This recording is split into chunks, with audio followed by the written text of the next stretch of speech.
O ayan po, ito po yung sinasabi ko sa inyo na isang klase ng clutch na multi-groove. Ayan po.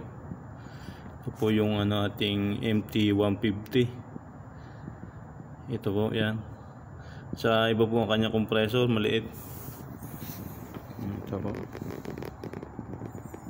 Yan, para po sa car aircon.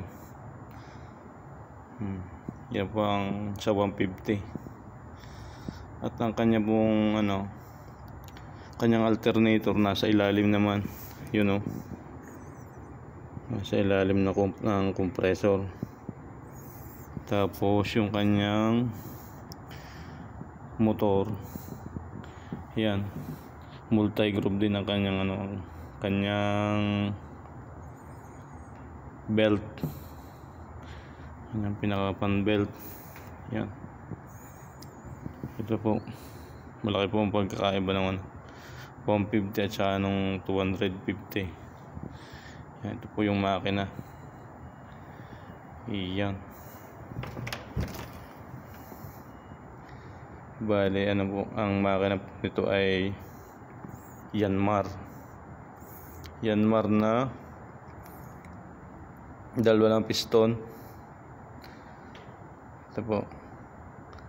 Bali po yung 250 ay yung kubutan na 3 piston. Ayan po.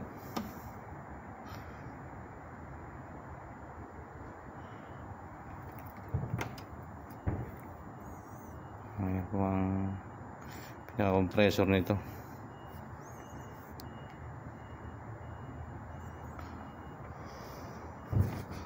Ayan po. Para aware po kayo sa makina ng reefer truck. Ayan. Ayan. Thank you po.